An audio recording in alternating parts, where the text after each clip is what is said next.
This tutorial will introduce you to a new tool to teaching called Brisk Teaching. Brisk Teaching is a way to integrate artificial or AI intelligence, artificial intelligence or AI, into your teaching to hopefully increase your teacher efficiency and also what you do with digital and web-based tools. So right now I have you on briskteaching.com. And you'll see that I have a couple of different tabs open for you because I'm going to demo a few of the features of Brisk Teaching. With that being said, I am probably just one step ahead of you in terms of what I have learned about Brisk Teaching.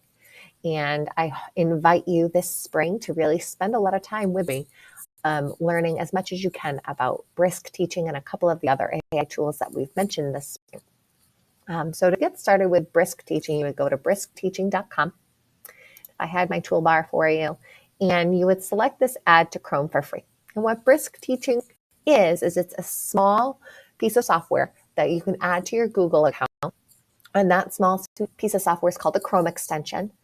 And it will allow you to interact with the different content that you view within your drive as well as on the internet. And so for you, I've already added, Brisk Teaching to my account. I have a unique writing sample. And this is how I kind of got to know Brisk Teaching, because teachers, especially at the middle school and high school level, would like a tool out there to help teach kids where plagiarism may be happening in their writing. And so for this example, I have a completely unique piece of writing. I typed every single one of these words. I kind of came up with this topic in New Hampshire because I thought it was appropriate for that upper elementary school content. And so I gave a couple of paragraphs living here in New Hampshire. And if I hide my camera, when you open the extension, a small black and white bee is going to appear for you in the bottom right-hand corner. When you create your Brisk Teaching account, it will give you a 2-week trial of the pro version.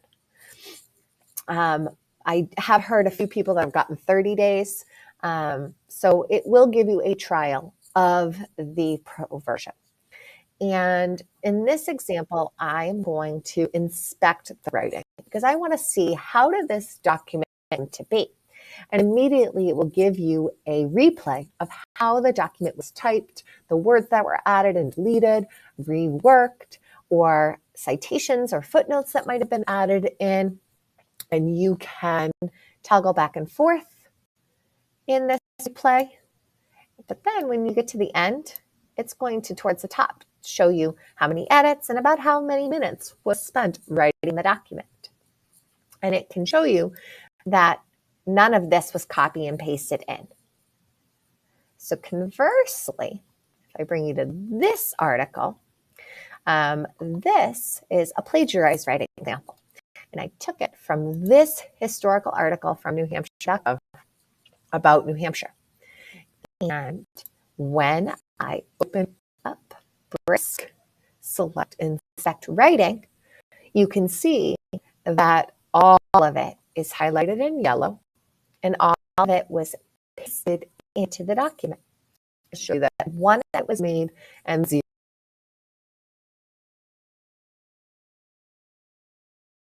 would be the kind of blend of that. Might be little snippets were cut and pasted. Very rarely, or hopefully I would say very rarely, are we seeing whole documents being submitted for. So that is the Inspect Writing tool.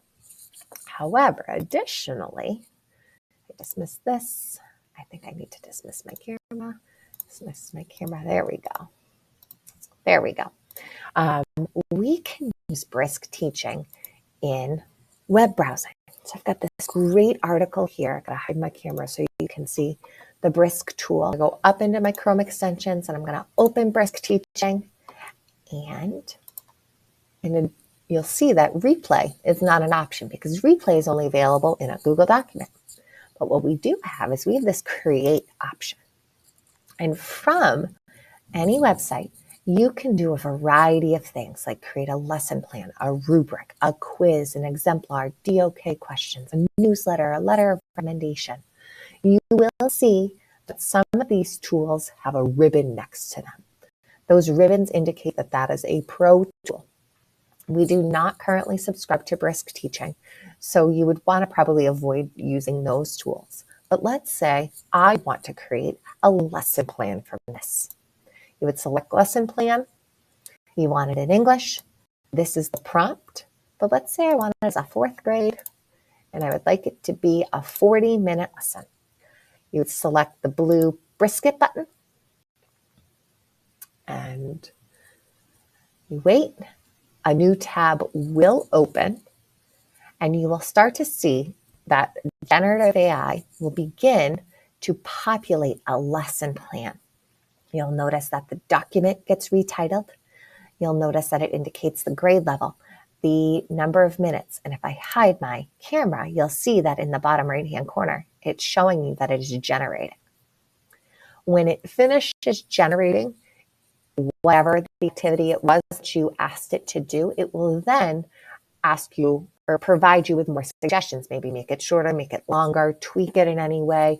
You can then build a quiz off of things or worksheets and just continue to hit that brisket. You can also type in your own prompt of something you want to see changed. Because like my counterpart at the high school says, Melissa, she says that generative AI is a great tool to get us started, but it only gets us so far. It is our job as teachers to, of course, reread through it, make sure that these activities and this use of AI actually fits our needs. For example, understanding the text in, looked off some words there. So that's a lesson plan. I could also use this article here. I'll close my camera, open Brisket. Maybe I want to create a quiz from it. So create a quiz in 4th grade, multiple choice, but maybe I want 8 questions instead of 6. You'll see the prompt is create a quiz about this webpage, hit next, and it'll say, well, would you like a Google document quiz or a Google form? And so in this case, I want a Google form. You select Brisket, and just like with that lesson plan, a new tab is going to open. This time it'll be a Google form. It will begin to rename it. I will have to hide my camera again for you. And you can see that it has created questions based off of that article. And then one more thing to show you, if I go back to that article, in addition to creating quizzes, have you ever found a website that has amazing content for your kids, but perhaps it's too high a grade level? You can select change level and say, oh, I would like this text in a 4th grade text. And select change reading level. A new document is created.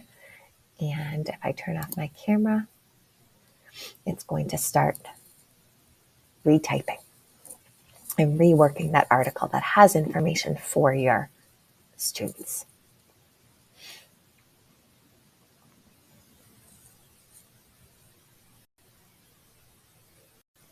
I'm going to have it stop generating. When you hit that stop generating, those will appear for you.